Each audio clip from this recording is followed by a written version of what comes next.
Sa pagkakataong ito, isang abiso ang lumitaw, natanggap ang kwalipikasyon para sa pagpasok sa naiwang dungeon ng Sakuna.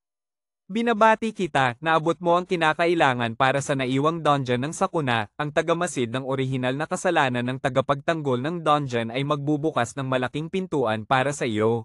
Muli, nakatanggap ka ng isang susi. At saka, tinanong siya, nakalimutan mo na ba? Dati, sinabi ko na ang Guro Albularyo ay nagbigay ng spell upang makuha ang paraan para makapasok sa naiwang dungeon. Natapos ang nakatagong misyon upang makuha ang kwalipikasyon para sa arena, nagbago ang pananaw sa dungeon. Hindi ko alam kung may epekto ito sa iba, tinanong ni Mokmok, kaya may problema ba? Ito ba ay tumutulong sa mga tao? Hindi kailangang mag-alala ang lahat na maituturo ng Guro Albularyo na maging tao. Sa pinakamalaking antas, naiiwasan ang huling pagsusuri, mula doon ay umakyat sa landas upang maging propesyonal. Oo, iniisip ko rin, kaya ba nilang mawala ng ilang mahalagang pagsasanay upang maging propesyonal? Huwag nang mag-isip pa, ipagpatuloy natin ang laban sa huling boss. Matapos ang ilang sagupaan sa dalawang grupo ng halimaw, natira na lamang ang isang Titans mula sa Central Tandang Tiyong na nakatigil sa loob. Ang pagtatakda ng Titans ng pagkawasak ay partikular na mahiwaga. Ang boss na ito ay ang pangalawang spellcaster na may pinakamalakas na kapangyarihan sa buong dungeon. Ang huling malaking boss ay mukhang Korea ngunit hindi pa nagbukas ng malaking pinto ng pagkawasak, sa katotohanan, isa siyang hanggal. Ang impormasyon nito ay lumitaw na isang Titans mula sa Central Level 15. Lakas 25, pisikal na 30, talino 10, espiritu 15, bilis 10 mula sa kalidad ng ginto. Kasanayan ng Titans na may espesyal na kapangyarihan. Espesyal na pagpapakilala, hindi kilalang nilalang na parang laban, hindi alam kung paano ito lumitaw dito. Si Puting Susi ay tumingin pataas at nagmamadaling nagsabi, Boss, hindi ba dapat ay may mga insekto, ayusin ang kuko sa kaliwang paa ng hanyo, tama ba? Oo, hindi mo na kailangang magmadali, mabagal ang bilis ng nilalang na ito at may malinaw na paggalaw. Sa kaliwang paa nito, maaari lamang itong subukang tumama sa mga tao. Sige, buksan ko na ang unang pag-atake. Hindi, maghintay ka ng kaunti. Ayaw kong sabihin na gagamitin din ang katulad na paraan. Hanapin ang spell ng Guro Albularyo, paano tayo gagawa ng paraan.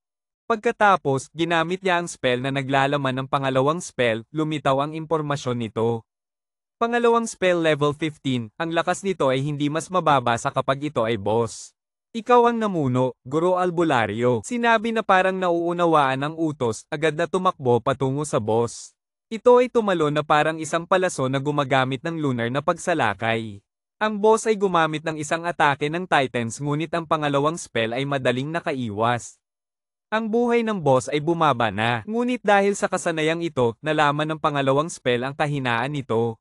Gumamit ng lunar na espada at isip. Si Mokmok ay nasa labas at nag-utos, Mokmok, hindi pa lumalaki. Si Puting Susi ay nagbigay sa amin ng kasanayan sa pagpapalakas. Gumamit si Mokmok ng kanyang kasanayan, proteksyon ng buhay, nakakalaso na anino, nahati sa isa pang tao at sabay na ginamit ang kasanayan, apoy na apoy, isang pag-atake patungo sa boss.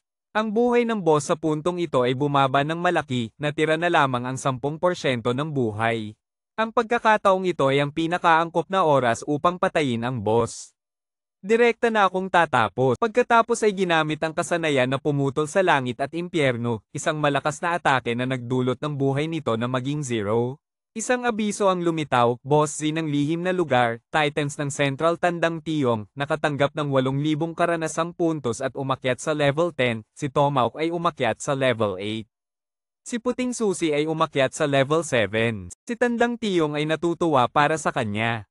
Lamin, umabot ka na sa level 10. Isang abiso ang lumitaw. Sa pamamagitan ng pagtukoy, ang taong nakipaglaban ay nakumpleto ang mga nakatagong kondisyon upang makapasok sa dungeon at umakyat sa level SSS, nakatanggap ng doble karanasan.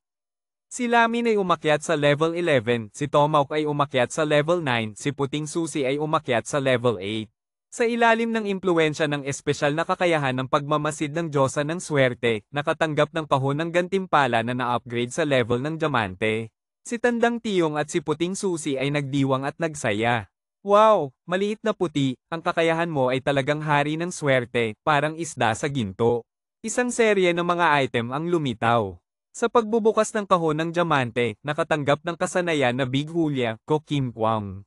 Sa pagbubukas ng kahon ng platinum, bawat isa ay nakatanggap ng 15 libreng puntos ng katangian, nakatanggap ng armor ng puting knight, armor na level platinum. Impormasyon ng mga item. Puso ng Titans, uri ng armor, lahat ng katangian dagdag 1-5 na may aktibong kasanayan na lakas ng Titans, pagkatapos buksan sa loob ng 5 segundo ay makakakuha ng epekto ng super body. Tiningnan niya ang kasanayang ito at nagbigay ng pagsusuri, hindi masama ang kasanayang ito. Ang kabaligtaran ng Big Hulya ay ang mga sundalo mula sa dagat. Level 1, naglalabas ng alon ng mga sundalo sa buong arena, nagdudulot ng 500 puntos ng pinsala sa lahat ng kaaway sa saklaw, hindi kasama ang mga katangian at mga armas na pinahusay. Mukhang ang aking espesyal na kakayahan ay hindi nagdudulot ng anumang epekto ng pagtaas ng kasanayan ng koponan sa mga kasanayan ng boss, tulad ng pag-atake ng puting knight na hindi nakakaapekto, binabawasan ang bilis ko. Ngunit pagkatapos ng pagbabago, magiging epekto ng pagbawas sa akin na nagpapataas ng bilis.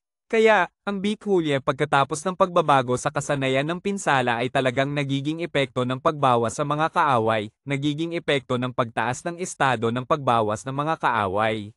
Ngunit kung ito ay random, hindi maipapahayag ang katangian nito, maaaring magpababa ng katangian, magpababa ng buhay, maaari ring maging kontrol, magdulot ng pinsala, at iba pa. Hindi na siya nag-atubiling agad na natutunan ng kasanayan na Big Hulya. Ito rin ay nagpapaalala sa akin na sa hinaharap ay dapat mag-aral ng mga kasanayan sa uri ng sutan upang makabuo ng paraan ng pag-atake na may kontrol.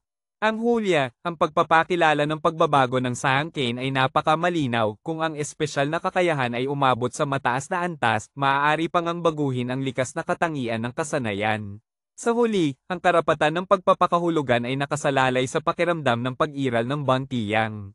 Kung nagustuhan ng lahat, huwag kalimutang suportahan ako sa pamamagitan ng Donately para makakuha ako ng inspirasyon para sa susunod na video para sa lahat. Kaya't natapos na ang kaban ng kwentong ito, hintayin natin ang susunod na kaban. Huwag kalimutang mag-follow at mag-subscribe sa channel upang makatanggap ng pinakabagong abiso sa susunod na kaban. Salamat sa lahat. Kinabukasan sa opisina ng punong guro, ano?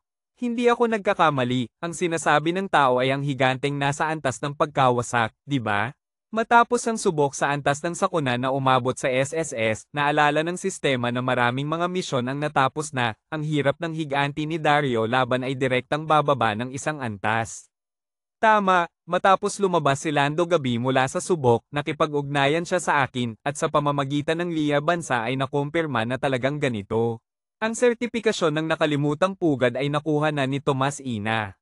Dapat malaman na sa kasalukuyan ay may 73 tao lamang na nagtatrabaho sa nakalimutang pugad, kung saan 24 ang nagbuwis ng buhay. Lahat ng natitirang tao ay pumili na sumuko sa kanilang pagsasanay. Walang sino man ang nakapagpatuloy kahit na hindi nakatapos ng kalahating daan. Walang sino man sa kanila ang nakapag-eksperimento sa pangalawang pagkakataon. Hindi dahil ayaw nila kundi dahil hindi sila nakakuha ng sertipikasyon mula sa pangalawang paraan o lumampas sa limitasyon ng antas. Si Hugo Langit ay humaplos sa balikat ni Tomas Ina, dapat maghintay siya na maipit sa antas 15 at hindi umabot sa antas 16 bago pumasok. Para sa isang talentadong propesyonal na tulad nito, ang Lia Bansa ay gagawa ng lahat ng makakaya upang suportahan siya. Gayunpaman, pagkatapos pumasok sa subok, kailangan pa ring umasa sa sarili. Sinabi ng punong guro, ayos na, ayos na. Oo, ako at lahat ng estudyante ng akademya ay dapat magpasalamat sa kanya. Dapat talagang isagawa ang malaking pagtitipon. Noong nakaraan, nabanggit ko na sa pulong na tulungan na isara ang subok na ito, ngunit tinutulan ito ng lahat. Si Hugo Langit ay umiling, ang mga sundalo ay hindi marami. Ang mga estudyante ay hindi naglakas loob na harapin ang mga hamon, kaya dapat silang maalis. Ang Lia Bansa ay hindi rin magpapakain sa mga walang silbi na hindi angkop sa propesyon. Ngunit sinabi niya na ito ay isang oras lamang, isang awit ng itim na mahika.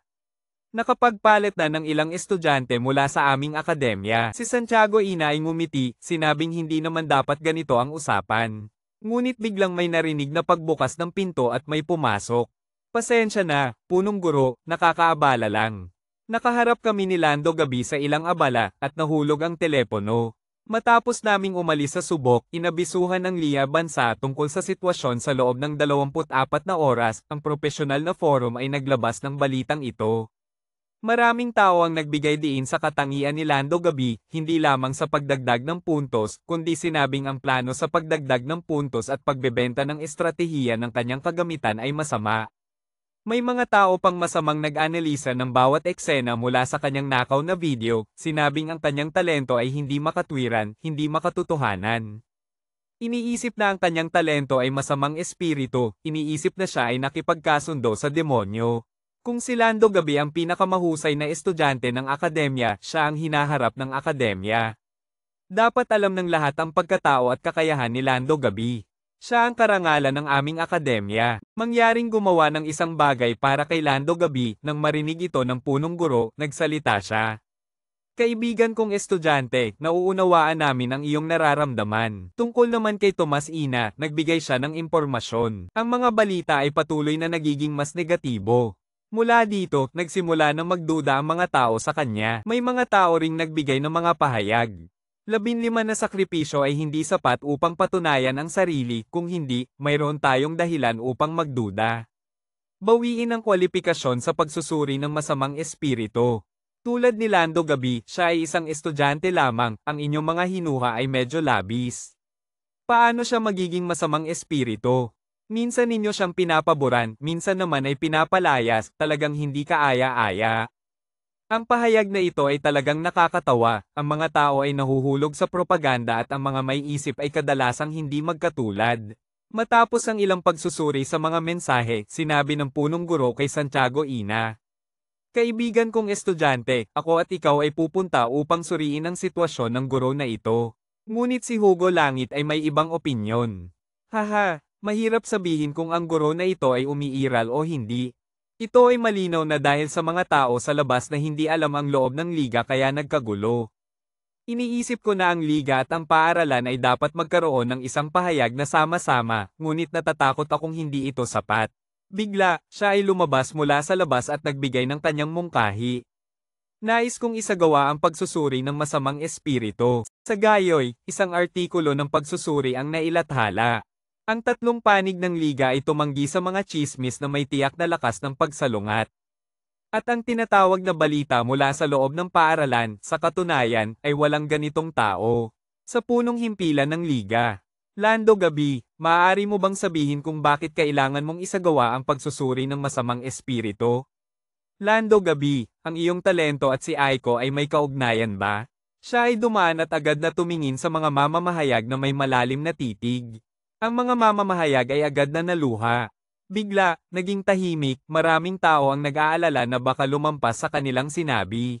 Pagkatapos ay ngumiti siya at tumingin sa harap at sumagot sa mga mamamahayag. Ang ganitong takot ay hindi na dapat maging mamamahayag. Kaya't nagsimula ang mga mamamahayag na magtulungan, sumigaw, bakit hindi kayo naglakas loob na magsalita? Ang kamera ay kasalukuyang umiikot sa lugar ng pagsusuri ng masamang espiritu. Nakita ng mga tao na siya ay lumapit at ginabayan siya, mangyaring pumasok sa larangan para sa pagsusuri. Sinunod niya ang mga tagubilin at iniwan ang kanyang damit sa labas.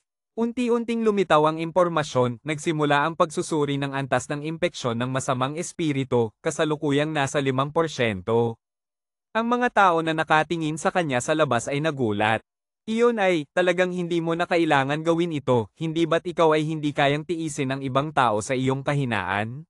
Karamihan sa mga eksperto ay naniniwala sa iyong lakas. Sinabi niya, sa katunayan, nakakatuwang isipin ito. Sa puntong ito, umabot na sa 15%, ang mga tao ay nagsasalita, sa katunayan, hindi ko ito pinapansin. Ayaw lang talagang magbigay ng labis na pag-aalala sa mga tao, naiintindihan ko na. Umaasa kami na magkakaroon ka ng magandang resulta, kung hindi, wala kaming magagawa kundi hulihin ka sa lugar. Naiintindihan ko. Pagkatapos ay isinara niya ang kanyang mga mata at naghihintay sa resulta, umabot na ito sa 85%. Ang lahat dito ay tense. Nang umabot ang progreso sa 100%, lumabas ang anunsyo, natapos ang pagsusuri, ang halaga ng impeksyon ng masamang espiritu ay 0%, walang natagpo ang kasunduan sa mga masamang espiritu. Nang makita ang anunsyo na ito, ang mga sundalo sa labas ay nagpasimulang magdiwang. Ang galing, agad kong ipapasa ang ulat sa iyo. Ang mga mamamahayag, mga tao ay nagulat din. Ano, talagang wala kahit kaunting masamang espiritu?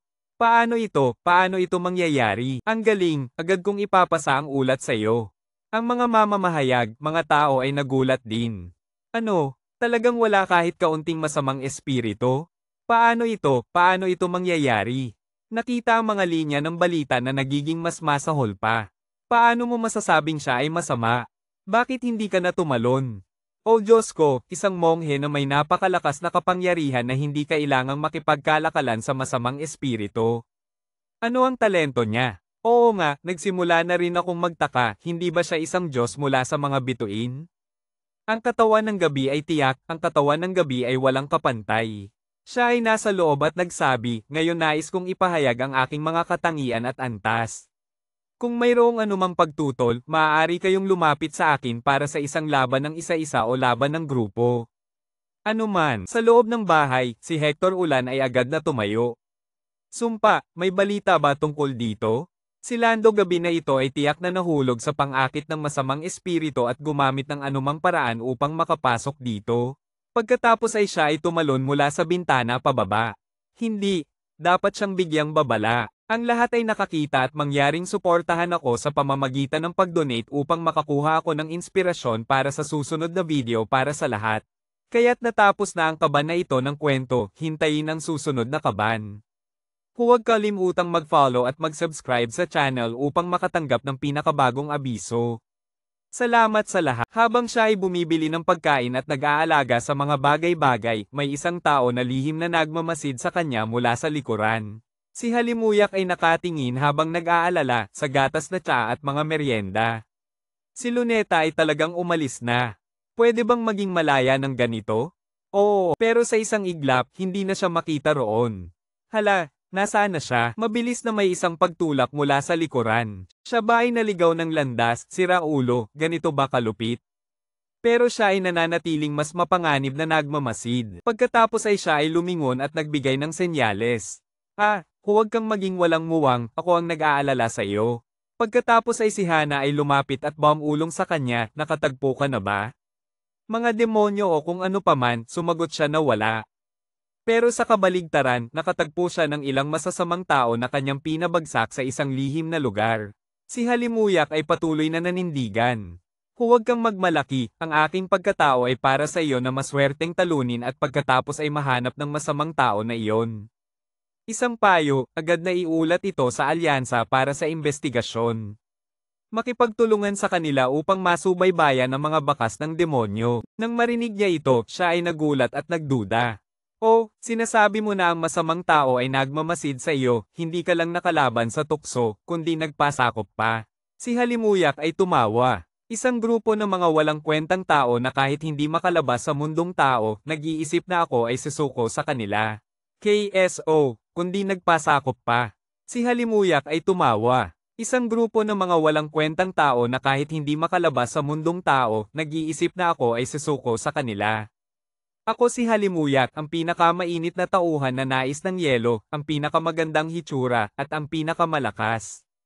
Kailangan ko bang patunayan ang aking sarili sa mga ganitong walang silbi? Naisip niya at tumawa, haha, tanging ang pinakamainit ang makakatulong. Pero sa kabilang banda, kahit na ang ugali at organisasyon ng taong ito ay kailangang muling itayo. Pero siya ay nakalaban sa tukso ng mga demonyo at sa kabaligtaran ay nagbigay ng ibang pananaw. Hindi ko lang kinamumuhian ng masamang tao kundi ang mga tao. Ang aking talento, hindi nila kayang abutin. Siguradong naiintindihan mo ito, at pagkatapos ay umalis. Si Halimuyak ay tumuro, ano ang ibig mong sabihin?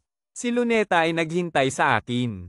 Sa anumang kaso, hindi ko ka pinaniniwalaan, ako ay mag-uulat. Sino? Makipag-ugnayan kay Haring Langit at ikulong siya. Ayos lang, pero bigla, ang kanyang telepono ay tumunog.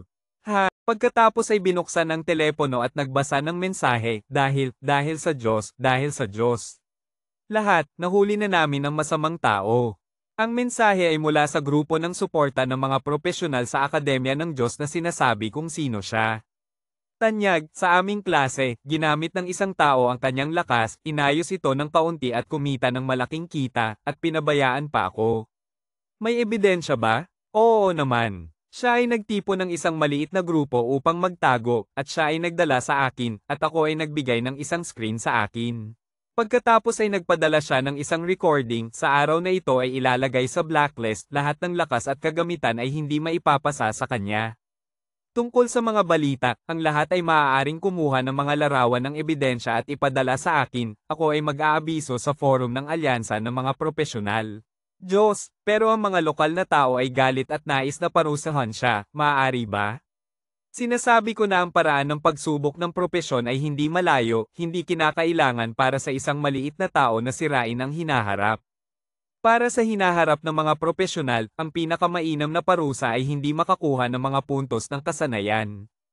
Ang lahat ay nahuli ang tanyag, maaari kong ibigay sa lahat ng isang bahagi ng lakas na hindi ibebenta sa labas.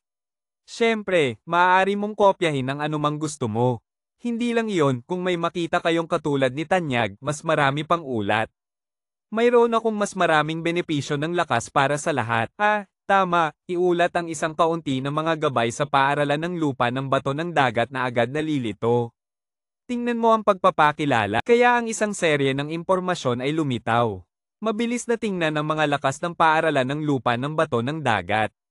Diyos, ang lahat ng mga unit ay may 100% na pagtagumpay. Ano ba ito? Diyos, ito ay masyadong hindi makatotohanan. Luneta, ikaw ay palaging aking kapatid, huwag magtipid, gamitin ang iyong lakas upang purihin ako. Purihin ako. Pero kailangan ko kayong gumawa ng isang propaganda sa maraming estudyante dahil sa mababang presyo ng pagbili ng kopya ng tanyag na sumisira sa aking mga karapatan. Mula ngayon, sino mang bumili o namamahagi ng mga kopya, hindi na magkakaroon ng anumang gabay na aking ilalabas sa hinaharap. Naiintindihan na, Diyos. Labanan ng mga magnanakaw, labanan ang mga nagbebenta ng mga kopya. Gagawin namin ito kagad. Ang mga linya ng impormasyon ay patuloy na nag-upload. Mula ngayon, tanggalin ang lahat ng mga kopya ng lakas ni Luneta. Sino mang magnakaw muli ay ilalagay sa blacklist at hindi makakatanggap ng anumang lakas sa hinaharap. Sino mang mag-ulat ay ituturing na kasabwat at parurusahan sa parehong paraan. Ang iba pang mga tao sa dilim ay nagalit, ano ang dahilan? Nais naming makatipid ng kaunting pera, hindi ba? Oo nga, hayaan mo akong tingnan, si Tanyag ay isang mabuting tao. Ang mga lakas na ito ay talagang pinahirapan ni Luneta. Si Tanyag ay isang masamang tao. Nais nyo bang makakuha ng gantimpala sa pamamagitan ng SSS at nais ng pinakamababang presyo, hindi ba ito masyadong hindi makatotohanan? Hindi ko akalain na hayaan si Luneta na magtrabaho ng walang bayad para sa inyo. Ang mga nagbebenta ng mga kopya ay nagsabi, kung hindi mo ito gagamitin, huwag mo itong gamitin, ito ay isang kasunduan ng hari. Malaking halaga para bumili. Agad kong tatanggalin ang mga kopyang iyon, susuportahan ang orihinal na Diyos. Maaari ring sumali sa grupo ng bahay bukod sa lupa ng bato ng dagat at iba pang mga pangunahing gabay na patuloy na nagbabago. Narito ako, gusto kong magtrabaho para sa mga matatanda, umakyat sa bundok at bumaba sa dagat ng apoy. Pero kapag lumaban sa mga maliit na tao, talagang kailangang gumamit ng paraan na tumama sa kahinaan. Kaya siya ay umuwi sa harap ng kanyang bahay, kung gayon ay ayusin ang mga datos at kagamitan sa kasalukuyan. Pagkatapos ay binuksan ang listahan ng mga kasanayan. Si Luneta ay isang propesyon ng pari, antas 11. Lakas 15 dagdag 20, pisikal na katawan 15 dagdag 20 dagdag 30. Talino 75 dagdag 20 dagdag 30, espiritu 15 dagdag 20. Kakayahan 15 dagdag 20 dagdag 20, kagamitan na activated na damit ng demonyo ng 4 na set. Raging Wind, Lightning Stone, pag-aaral ng Esmeralda. Ang espesyal na talento, pagbaligtad ng kalikasan antas 2. Kakayahan ng isang tao na magpagaling, kakayahan ng suporta. Liwanag ng liwanag, itim na pagbabawal, kakayahan ng grupo, Diyos na kagamitan sa paggamot na bumabagsak. Hindi pa ang espiritu na nag-aalis ng langit at impyerno, lihim na dagat ng buhay at kamatayan ng Linchi. Pero nakita niya ang tanda sa paggising ng talento na may tandang exclamation na siya ay nagulat. Pagkatapos ay pinindot niya iyon at lumabas ang impormasyon, pagbaligtad ng antas 2. Pagbaligtad ng pagpapalakas sa sarili at lahat ng kakayahan sa sarili ay maaaring malayang piliin na buksan at isara kung umabot sa mataas na antas kahit na maaaring baguhin ang likas na kakayahan. Sa kasalukuyan, ang epekto ng pagbabago, paggamot ay nagiging dugo, pag-iimbak ng dugo ay nagiging paggamot, nagiging wala, nababawasan ay nagiging dagdag, naangkop sa kalaban at sa ating panig. Ang kasalukuyang epekto ng pagpapalakas ay nagbabawas ng 10% na pag-aaksaya ng lakas at nagbabawas ng 10% na oras ng pagbawi. Hindi kasama ang 40% na oras ng pagbawi sa pinakamataas para sa kagamitan at kakayahan, kondisyon para sa susunod na pag-angat. Ang antas ng individual ay umabot sa antas 20 gamit ang kakayahang pagbaligtad upang patayin ang isang nilalang na salungat sa lihim na dako. Ito ba ay nais na magtungo sa walang limitasyong apoy, ngunit ang usaping pag-angat ay maaaring pansamantalang ipagpaliban, bumalik pagkatapos ng pagsusuri sa propesyon. Matapos ang pagtagumpayan sa antas 10, sa tulong ng pag-angat at libreng puntos ng katangian, ang aking talino ay umabot na sa halos 150. Ang susunod na layunin ay makamit ang halaga ng talino na 150 matapos alisin ang bahagi ng gantimpala mula sa kagamitan.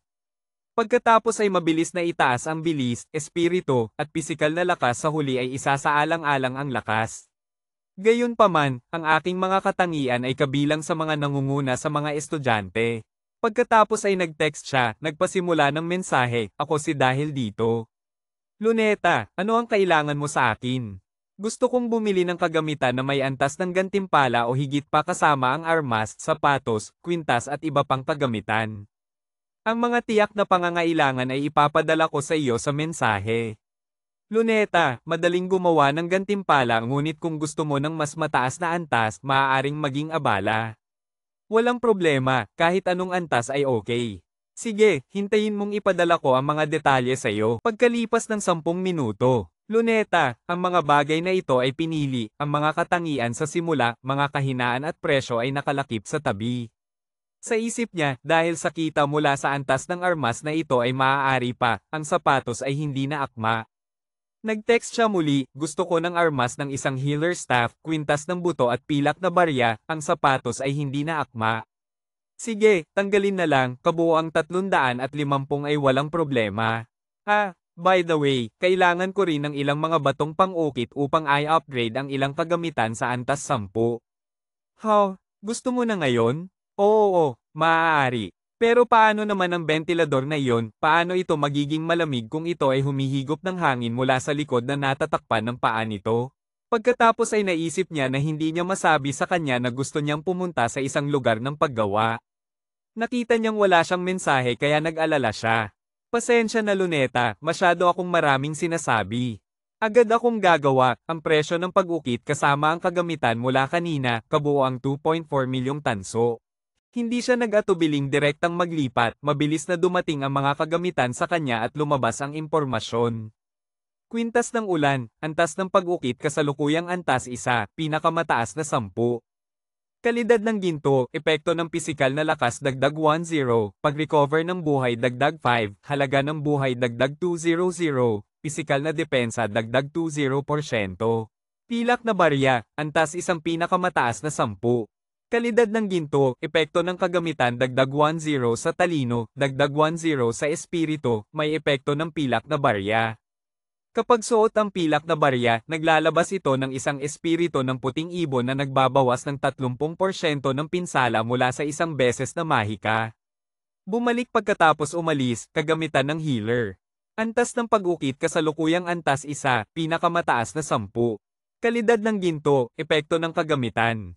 Dagdag 10 sa talino, nagdaragdag ng 100 pansamantalang atake para sa mga gumagamit ng kasanayan sa pagpapagaling. Agad niyang inilagay ang lahat sa lugar ng pag-ukit. Magsimula na tayong mag-ukit. Kung nagustuhan niyo, huwag kalimutang suportahan ako sa pamamagitan ng pag-donate para makakuha ako ng inspirasyon na gumawa ng susunod na video para sa lahat.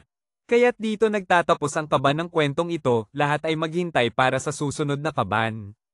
Huwag kalimutang mag-follow at mag-subscribe sa channel para makatanggap ng pinakabagong abiso sa mga bagong kaban. Salamat sa lahat. Ang oras ng pagsasanay sa mga armas ay hindi alam kung gaano nakatagal. Matapos ang matagumpay na pagbuo, ang anyo ay agad na nagbago. Sa marangyang kasuotan ni Ginang. Liwayway, ang 4 na piraso ay naabot na ang antas 10, ang punong tagapangalaga ay umabot na sa antas 10, ang kwintas ng yelo ay naabot na ang antas 10, at ang pilak na bituin ay naabot na ang antas 10. Ang mga kagamitan ay nagdagdag ng mga katangian. Kuya ay ngumiti sa kanyang mga labi, pansamantala ay ganito na lang. Ang ganitong antas ng kagamitan na may SSS na ranggo sa pandaigdigang lupain ng mga patay ay marahil ay sapat na. Sa mga dungeon tulad ng lupain ng mga patay, ang mga bagay na lumalabas ay tiyak na mabuti at hindi masama. Sa oras na ito, biglang may tunog sa labas ng pinto na nagpaikot kay kuya upang tumingin. Tumakbo siya palabas upang tingnan at nakita si Mika na naglilinis ng kanyang katawan kasama ang isang bonte ng kanyang mga pampaganda. Nang makita siya, tinawag siya ni Mika sa kanyang pangalan at siya ay nagulat. Pagkatapos ay lumingon siya at nag-aatubili, bakit wala man lang tunog nang umuwi ka? Ginamit ko ang banyo sa kwarto mo, hindi ka ba nababahala? Ito, may problema ang mainit na tubig sa kwarto ko. Nakita ni kuya na nakasuot siya ng ganito at siya rin ay nahihiya. Tama nga, may oras ka ba ngayon? Gusto kong makipag-usap sa iyo. Sige, pero kailangan mo munang matuyo ang buhok at magbihis, mag-ingat ka sa lamig. Sige, kaya't maghintay ka sa akin ng kaunti, ilang minuto lang. Okay lang, maghihintay ako. Pagkatapos ng 5 minuto. Sige, ano ang nangyari? Bakit parang napakaseryoso mo? Si Mika ay nag-aatubili. Oh, gusto kong sabihin na dati ay nagreklamo si Bituin sa akin na talagang hindi niya gusto ang propesyon ng malaking espada, maraming bagay ang hindi pa niya nakakalimutan. Kahit na na-update na ang kagamitan, ang solong dungeon ay medyo mahirap pa rin. Ganun ba? Hindi siya kailanman humiling sa akin. Bukod dito, sa tingin ko ang malaking espada niya ay napakamagaan.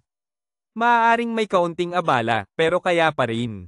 Kung makakahanap ng ebidensya ng bayani, maaari siyang lumipat ng propesyon, maaari siyang pumili ng mas mabuting tao. Balang araw, tatanungin ko si Haring Tagabuan kung mayroon siyang paraan. Pero gusto kong tiyak ni Bituin kung talagang gusto niyang magpalit ng propesyon. Sa oras na ito, si Mika ay nag-aatubili ulit. Oh, kaya't napakaganda. Nakaka-relax na ako, kaya't uuwi na ako. At sa kanyang mga mata, sinabi ni kuya, mukhang may iba pang nais sabihin si ate, hindi lang dahil kay Bituin. Nakita ni Mika na siya ay nag-aalangan. Ako, tinanong ko ang tungkol sa iyo. Oo nga. Nahuli na ng mayabang na ito. Kaya't pagkatapos mong marinig, huwag mo akong pagtawanan. Nakita ang kanyang nakakainis na anyo, si kuya ay tumawa, okay lang. At habang nagsasalita, naglabas siya ng malungkot na mukha, gabi, umabot ka na sa antas 10, di ba? Napansin mo ba na mula nang magising ang iyong talento, parang lumalayo ang distansya sa pagitan natin? Huwag mo akong pagtawanan. At habang nagsasalita, naglabas siya ng malungkot na mukha, gabi, umabot ka na sa antas 10, di ba? Alam ko na, mula pagkabata, halos magkasama tayo. Akala ko kahit na matapos ang paggising ng talento, tiyak na magiging pinakamahusay tayong magkasosyo, may pinakamalalim na pag-unawa at tiwala sa isa't isa. Pero tila hindi mo na ako kailangan, basta't umaasa sa iyong sariling kakayahan, makakakuha ka ng nakatagong antas ng gantimpala at maging sentro ng atensyon. Samantalang ako ay sumusunod lamang sa iyong mga utos upang tapusin ang ilang maliliit na abala na kaya mong ayusin ng mag-isa. Natutuwa rin ako para sa iyo habang ang distansya sa pagitan natin ay lumalaki. Sa mga pagkakataon, unti-unti kong nararamdaman na ako ay isang hadlang, walang paraan upang maging pinuno ng isang koponan. Lumapit si kuya at hinaplos ang kanyang ulo. Mika, masyado kang nag-iisip. Ang tanga, kailangan mo ba ng tulong? Hindi mo ba alam ang pakiramdam ng isang tao na sumusubok na makahabol sa mga yapak ng iba, ngunit unti-unting nawawalan ng pag-asa? Parang wala ng paraan upang makasunod. Sinabi ni kuya, kung ganito, simula ngayon, kailangan mong maging mas disiplinado. Ang merienda at hapunan ay kanselado simula ngayon. Basta't hindi oras ng dungeon, alas 5 ng umaga, sabay tayong mag-ehersisyo. Si Mika ay nagulat. Pero hindi ba sapat na ang pagkuha ng mga puntos? Ngumiti si kuya, sa tingin mo ba ay sapat ang mga puntos mo? Nang marinig ito, si Mika ay umiyak. Ho. Sige, kunin mo ito. Ito ba ay puso ng higanti? Ibibigay mo sa akin? Oo, ito ay para sa iyo. Ang bagay na ito ay perpekto para sa iyo sa panahon ng paglipat, dagdagan pa ang iyong kopya ay may kakayahang doblehin ang epekto. Sige, sisimulan ko na ito simula ngayon. On out. Nang marinig ni Kuya ang determinasyong ito, kinuskus niya ang kanyang ulo. Ang batang ito ay kailangan talagang gumamit ng mga tunay na bagay upang makapagbigay ng inspirasyon, hindi ba? Nakakabahala. Pagkatapos ay hinawakan ni Mika ang kamay ni Kuya, kung ganon. Pakiusap, guro, subukan mo muna ang potensyal ng aking luha ng pagpapalaya. Pagkatapos ay humiga si Kuya sa upuan. Ha, sinabi niya, magpapamasahe, malayo ang tingin, magluto, magwawalis. Lahat ay mahusay na alam, at pagkatapos ay nagbigay siya ng kamay na parang pusa na gustong yakapin siya. Pagkatapos ay tumalon siya sa kanya, Kuya, dapat mong tamasahin ito, ik-ik. Nakita ng lahat na kung nagustuhan nila, mangyaring suportahan ako sa pamamagitan ng pag-donate ng gatas upang makakuha ako ng inspirasyon para sa susunod na video para sa lahat. Kaya't natapos na ang kabanatang ito ng kwento, lahat ay maghintay para sa susunod na kabanata. Huwag kalimutang mag-follow at mag-subscribe sa channel upang makatanggap ng pinakabagong abiso sa mga bagong kabanata. Salamat sa lahat. Tungkol naman sa puting daliri sa pagkakataong ito, siya ay tahimik na nagbukas ng pinto at pumasok. Pagkapasok niya, parang naghintay na ang dalawang tao ng matagal. Maliit na puti, sinabi na siya na, nahirapan na siya, at sinabi pang nagpa siya siyang maglakbay. Ngayon gusto na niyang bumaba sa babaeng ng kamatayan, hindi na ba siya magpapahinga ng isang araw pa? Pagkatapos ay binigyan siya ng isang epekto ng bok nang siya ay natapos. Nagamit mo na ang hindi tiyak na lakas upang makuha ang espesyal na panulat. Ang tingin ng Diyosa ng kapalaran at bawat subquest na naipasa ay magdadagdag ng isang antas ng pag-unlad sa loob ng 24 na oras. Tumawa siya at sumagot na hindi na kailangan, nakapagpahinga na siya, sa halip ay ang lahat ng tao ang dapat magpahinga. Nagpunta si Puting Daliri at sumisibol na mata upang manood ng pelikula, ang pagsasama ng trabaho at pahinga ay nagbigay ng doble ng bisa. Agad itong ginamit sa kanyang bahay. Gamit ang susi ng batong espada, binuksan ang lihim na lugar ng babaeng ng kamatayan sa isang pagkakataon. Pumasok sa lihim na lugar ng babaeng ng kamatayan, pinili ang pinakamahirap na antas ng kalamidad. Agad niyang binago ang kanyang sandata. Nang makita ang ganitong abiso, nag-alala si sumisibol na mata. Antas ng kalamidad, gabi ng gubat, talaga bang siya? Impormasyon ng subquest. Antas mula 15 hanggang 25, antas ng kahirapan ay kalamidad, mangyaring mag-ingat sa pagpasok. Ipinakilala ang isang lugar na may limitasyon ng buhay na natatakpan ng kamatayan, anumang buhay na nilalang na pumasok doon ay magiging pagkain para sa hukbo ng mga patay. Sa isip niya, buti na lang at walang sino mang mananalakay sa subquest na ito. Mukhang hindi ito kasing nakakatakot tulad ng iniisip niya. Pagkatapos ay ginamit niya ang kabaligtaran bago pumasok sa labanan. Ang impormasyon ay patuloy na lumalabas kasama ang mga abiso ng babala. Ang enerhiya ng buhay sa iyong katawan ay naging buhay hanggang sa kamatayan, ang duyong ay nagising at ilang mga nilalang tulad ng hari ng mga ulan, walang hanggang walang pag-ibig, dating porma ng mahiwagang kasaysayan, at babaeng ng kamatayan. Ang pangalan ng himpilan ng mga espiritu antas 15, ang hukbo ng mga patay ay nagsimulang lumapit sa kanya. Nakikita ko ang amoy ng buhay, talagang masarap. Ang kaguluhan ng mga patay ay pinigilan sa gitna ng pag-alis at ang espada ng liwanag ay nagbigay ng kapangyarihan sa lugar na ito, pansamantala kang magkakaroon ng walang katapusang lakas. Ang impormasyon nito, ang espada ay isang Diyos na hindi alam, antas na hindi alam, pagkatapos isuot ito, anumang atake ay maaaring lumikha ng 500% pinsala sa mga nilalang ng mga patay. Nakakuha ng epekto ng pagbabawal, 50% epekto ng immunity sa pinsala, ang atake ay may kasamang katangian ng apoy na nagdudulot ng malaking pinsala. Sa isip niya, ang bituin ng espada ay hindi dapat gamitin. Dahil nakita niya ang mga kinakailangan upang makuha ang subquest. Ang mga pangunahing kinakailangan at karagdagang kinakailangan upang makapasa mula sa babaeng ng kamatayan ay ang mga sumusunod. Una, sa ilalim ng pag-atake ng hukbo ng mga patay, magtagumpay na mabuhay ng 2 oras, makuha ang tulong ng mga banal na mandirigma. Pangalawa, patayin ang anumang subquest na maabot ang anumang kondisyon. Espesyal na kinakailangan, patayin ang lahat ng subquest. Hindi siya nag-atubiling gamitin ang kabaligtaran ng mga bituin patungo sa mga halimaw. Gamitin ang Heavenly Hell isa na atake, siya ay bumaba sa mga halimaw. Ang mga apoy ay patuloy na sinusunog ang kanilang dugo. Tao, hindi ka tao. Paano makakagawa ng apoy sa impyerno ang sangkatauhan? Nagdulot ito ng 754 na pinsala sa lahat ng dugo ng hukbo ng mga patay. Sobrang sakit. Patuloy niyang ginamit ang kabaligtaran ng purong enerhiya upang gamutin ang TIEC na bumaba, agad sa kalangitan ay lumitaw ang mga kidlat. Muli itong bumagsak sa lupa, nahahati sa 5 at 7. Habang nawawalan ng dugo, nagdagdag pa ng epekto ng pagdurugo. Sa loob lamang ng 1 segundo, nakagawa siya ng higit sa 1,304 na pinsala na nagdulot ng pagkawasak sa hukbo ng mga patay. Siya ay natutuwa, tulad ng inaasahan niya. Pagkatapos palitan ng kagamitan at katangian, ang hari ng mga multo ay nagdagdag ng 70% na paggamot. Ang bumibili ng maliit na kaluluwa antas ng gold antas 15 ay talagang nalinis sa loob ng isang panahon. Ngunit dapat din siyang magpasalamat sa kanyang 2 kasama. Matapos niyang sirain ang isang hukbo, isang bagong hukbo ng mga patay ang lumitaw. Ang abiso ay lumitaw, mangyaring mabilis na lampasan ang hukbo ng mga hadlang, pumasok at patayin ang boss, wasakin ang altar ng kamatayan.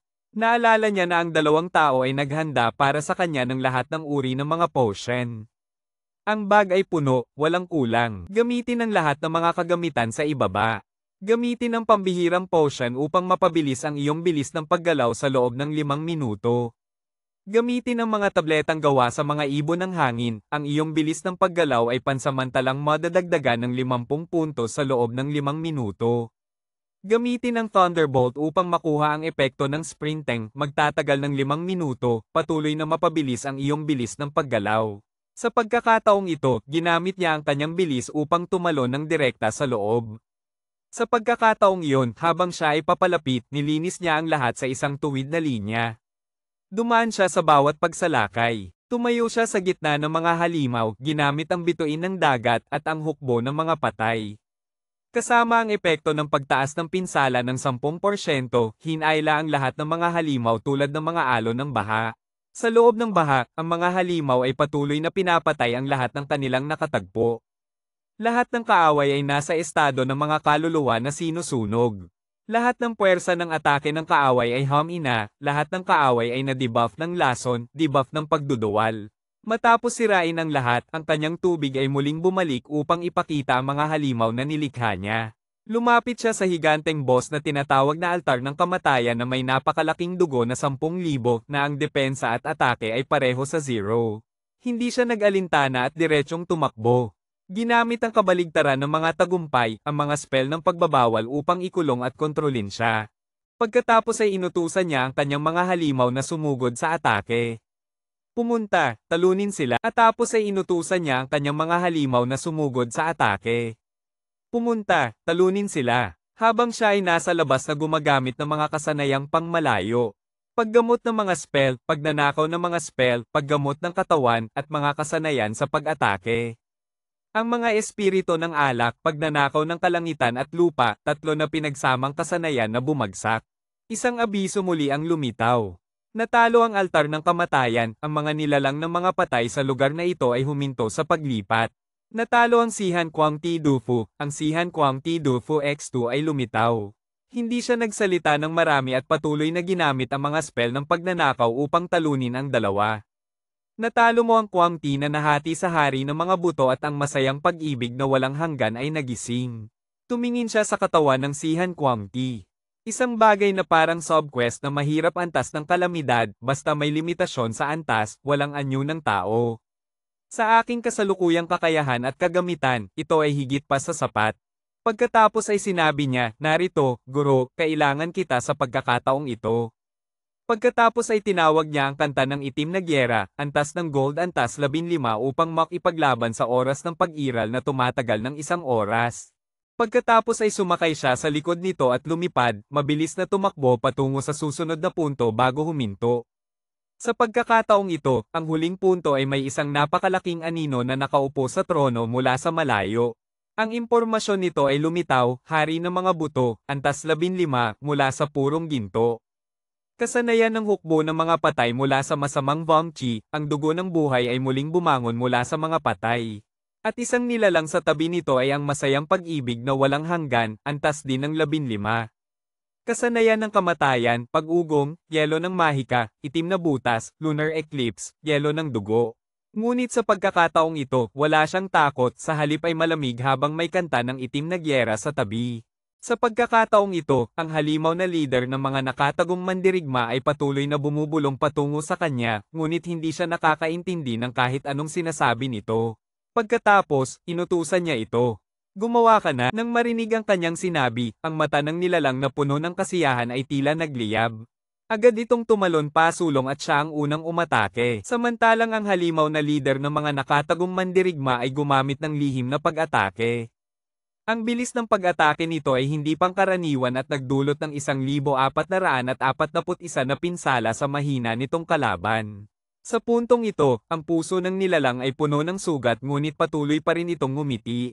Pagkatapos, isang sinag ng liwanag ang lumabas mula sa gitna ng kanyang dibdib na nag-anyaya sa iba pang mga nilalang na sumugod. Ang mga maliliit na sundalo mula sa ibaba ay nag-angat ng kanilang mga sarili ng walang pag-aalinlangan. Ngunit nang malapit na silang makalapit sa halimaw, nag-activate ito ng isang spell shield. Ang spell shield ay kayang tumanggi sa lahat ng pinsala mula sa mahika, at ibinabalik ang lahat ng pinsala mula sa mahika sa loob ng 3 segundo. Sa puntong ito, ang nilalang na puno ng kasiyahan ay tila nalulumbay, nagsisikap na humingi ng tulong, hari ng bungo, tulungan mo ako. Ngunit habang siya ay naghahanda ng bumangon, ang tunog ng mga hakbang ng kanyang kaibigan ay narinig sa likod ng kanyang upuan. Agad siyang lumingon, ang kalaban mo ay ako. Pagkatapos, itinaga niya ang kanyang tungkod sa lupa. Nag-activate siya ng reverse beach high, buwang ng dati. Ang dami ng dugo ng hari ng bungo ay patuloy na bumababa kasama ng maraming epekto. Samantalang ang nilalang na puno ng kasiyahan ay patuloy na pinapatay ng halimaw sa kalangitan. At ang huling kakayahan ay ang spell na explosive burst na nagdulot sa katawan ng nilalang na mapunit sa maraming pinsala. Siya ay nagalit at sinubukang lumaban pabalik, itinapon ang kanyang black hole na kakayahan patungo kay halimaw. Ngunit ang halimaw ay ginamit ang kanyang bilis upang umiwas sa isang tabi na nagdulot sa kanyang kakayahan na hindi tumama. Muli, ang halimaw ay lumingon pabalik sa nilalang na puno ng kasiyahan. Ang nilalang na puno ng kasiyahan ay nagalit at ginamit ang kanyang mga kakayahan. Ngunit hindi pa siya natatapos magsalita, ang halimaw ay sumugod gamit ang lihim na pag-atake, nahati siya sa dalawa. Ako ang hari sa dulo ng bangin, ibibigay ko ang aking kaluluwa sa iyo. Para sa mga hanggal na hayop na mapunta sa impyerno magpakailanman. Mag-ingat, siya ay magpapasabog at madadami ang lahat. Ang walang kamatayang nilalang ay naghandog ng kanyang kaluluwa upang ipantakip sa natitirang dugo, naglalabas ng isang malaking saklaw gamit ang mahika, nagdudulot ng malaking pinsala at nagdudulot ng epekto ng pag-atake. Target, nalinis na. Samantalang ang nilalang na puno ng kasiyahan ay nang gamitin ang kakayahang iyon, ito ay katumbas ng pagwasak ng kanyang katawan at agad na nawala sa hangin. Ang malakas na boses ng hari ng bungo bago siya nawala ay nagsabi kay halimaw. Ha, tao Vouch, ang tunay na kawalang pag-asa ay narito pa. Napatay ang hari ng bungo at ang walang kamatayang nilalang, natamo ang mga kinakailangang kondisyon para sa pangunahing clearance, pumatay ng boss ng lihim na lugar, nagbukas ng portal. Kasama ng spell na cleanse na ginawang may kantab ang katawan ni halimaw. Pagkatapos, isang anunsyo ang lumitaw, napatay ang hari ng bungo at ang walang kamatayang nilalang, natamo ang mga kinakailangang kondisyon para sa pangunahing clearance, pumatay ng boss ng lihim na lugar, nagbukas ng portal. Matapos ang lahat, ibinaba niya ang kanyang pamalo upang sirain ang altar dito. Samantalang si halimaw ay itinataas ang kanyang espada at ginamit ang kanyang shadow strike. Mga kasama, ito ang simbolo ng halimaw habang siya ay nabubuhay. Punta na tayo sa susunod na lugar, sabay silang lumipad sa likod ng dragon. Sa likod ng dragon, sinabi niya, sa wakas, nandito na tayo, 2 boss na lang. Tandaan mo, salamat sa iyo, nakatipid ka sa akin ng maraming oras sa paglalakbay sa pagpatay ng mga halimaw. Salamat, halimaw, sagot niya na may ngiti. Ngunit bigla, habang sila ay lumilipad sa daan, sila ay inatake mula sa ibaba. Ang mga kakayahan ng yelo ay patuloy na bumabagsak mula sa isang napakalaking dragon. Nalaman na ng kaaway ang aming lokasyon. Mag-ingat. Kung nagustuhan mo ang video na ito, mangyaring suportahan ako sa pamamagitan ng pag-donate sa Netly para makakuha ako ng inspirasyon para sa susunod na video para sa lahat. Kaya't dito nagtatapos ang kaban ng kwentong ito, maghintay para sa susunod na kaban. Huwag kalimutang mag-follow at mag-subscribe sa channel para makatanggap ng pinakabagong mga abiso. Salamat sa lahat.